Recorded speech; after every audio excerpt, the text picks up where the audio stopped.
மொழி பிரச்சினை இதுதான் முதல் முறையா என்றால் நிச்சயம் இல்லை என்று சொல்லலாம். இந்தி மொழி திணிப்பின் போதும் பிரச்சினைகள் எழுந்தன. இந்தி திணிப்பு போராட்டங்கள் நடந்தன. அதெல்லாம் பெரிய அளவு பேசப்படவில்லை. இன்றைக்கு அப்படியில்லை. காலமாற்றத்தை கருத்தில் கொள்ள வேண்டும். தகவல் தொழில்நுட்ப வளர்ச்சி உள்ளங்கையில் உலகத்தை சுருக்கிவிட்டது. என் மொழிதான் உயர்ந்தது உன்மொழி தாழ்ந்தது என்று கூறினால் அது நிச்சயம் தவறு. தமிழில் இருந்து பிறந்தது கன்னடம் என்று கூறியதில் நிச்சயம் தவறு கிடையாது. எந்த மொழி வேண்டுமானாலும் முதலில் தோன்றியதாக இருக்கட்டும். அதற்காக அடித்துக் கொள்ள வேண்டுமா என்ன? பொழுதுபோக்கு அம்சமே சினிமா.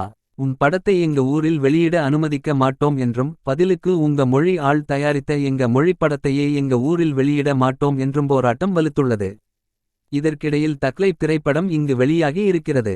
கர்நாடகத்தில் உள்ள கமல் ரசிகர்கள் ஆர்வத்தில் இங்கு வந்து படம் பார்த்தார்களாம். அவர்களை என்ன செய்யப் போகிறார்கள்? மொழிப்பிரச்சினையை விடுங்கள். இந்தியா என் தாய்நாடு.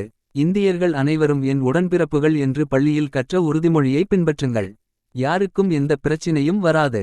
இனப்பிரச்சினை ஜாதிப்பிரச்சினை அளவிற்கு மொழிப்பிரச்சினையை கொண்டு போக வேண்டாம் என்பதே நமது கருத்து. உங்க கருத்தையும் கமெண்டில் சொல்லலாம். இந்த சேனல் பிடிச்சிருந்தா மறக்காம சப்ஸ்கிரைப் பட்டனையும் கூடவே பெல் பட்டனையும் அழுத்துங்க. ஆல்னு கொடுங்க. எங்களோட எல்லா பதிவும் நோட்டிஃபிகேஷன்ஸ் மூலமா உடனுக்குடன் உங்களுக்கு தெரியவரும்.